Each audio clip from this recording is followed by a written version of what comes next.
opportunity to respond. Bolton said the president puts his self-interest above all else. He even tried to get China's President Xi to help him get reelected. The Democratic chair of the Judiciary Committee, Jerry Nadler, told me yesterday he's not interested in hearing from Bolton at this point. You've suggested there's a possibility you might call him before your committee. Are you planning to do so?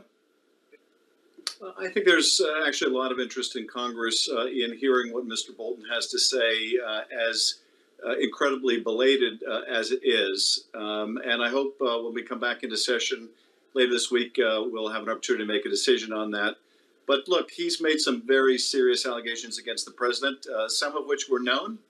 Indeed, the president was impeached over conduct that Bolton now fully corroborates the House's case. But we proved that during the trial. And yet there are other parts of this pattern of putting the president's interests, personal interests, above the country that are exposed for the first time, that he was reaching out to China in addition to the very public invitation that Trump made of China to investigate Biden. We now know privately he was urging President Xi to help him with the purchase of agriculture from key swing states. So, look, I mean, these issues, the issue involving the Turkish bank, the president undermining his own sanctions on Iran to placate autocrats, the American people ought to know the full story about this president's misconduct. Well, and that's the point that Bolton makes, is that if the Democrats in the House had taken more time, gone through the legal processes, et cetera, to compel testimony from people such as him, that you could have built a bigger case, not just about the president allegedly leaning on Ukraine for election help, but also doing so with China and all the other allegations he says that you committed political malpractice.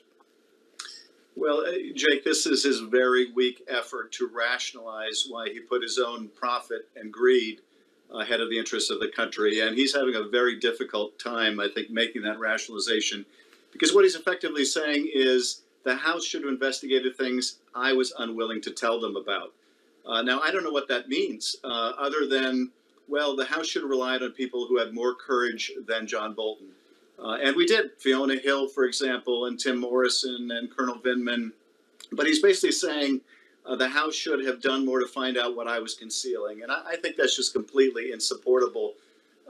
Indeed, in every way that John Bolton condemns and indicts the President of the United States, he condemns and indicts himself for concealing this from the American people when they really had a need to know. The fact that John Bolton says the president put his personal interests above the country's, indeed, that's exactly what John Bolton did when he decided that he wouldn't testify during the investigation, that he would save it instead for this profit-making book.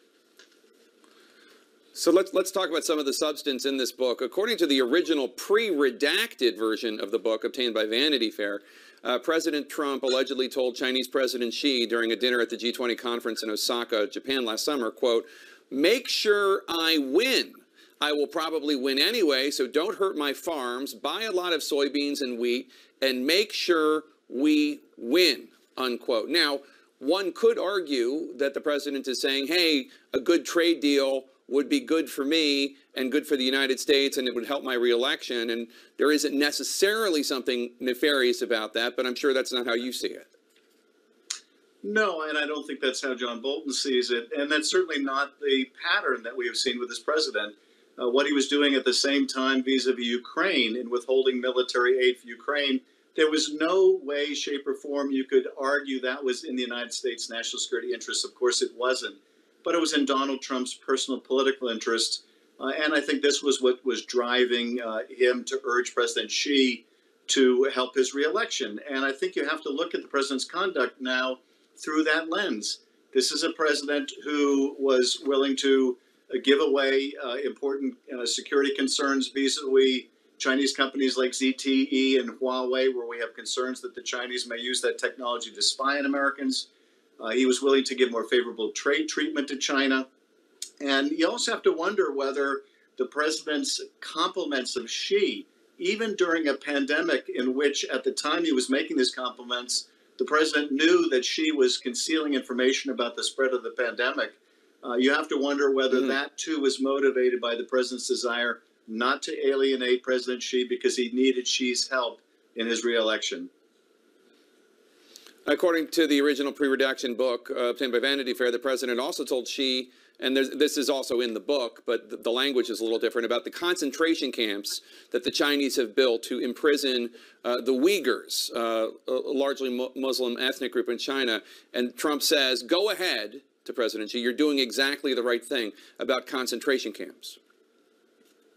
Well, and that's the thing, Jake. With that, it's a perfect illustration. You cannot plausibly in any way make the argument that he's advancing U.S. interests or U.S. values by saying such things to President Xi.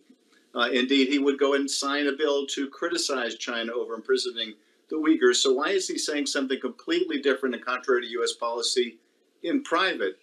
And the answer is to curry favor with this man who he believes can help his reelection. We said during the trial, and John Bolton just underscored this in his book, you can't count on Donald Trump to do what's right for the country, only what's right for Donald Trump. That's exactly the premise of this book, which is that not a single decision he made of any substance departed from what he thought was in his personal interest, even when that was deeply at odds with our national interest.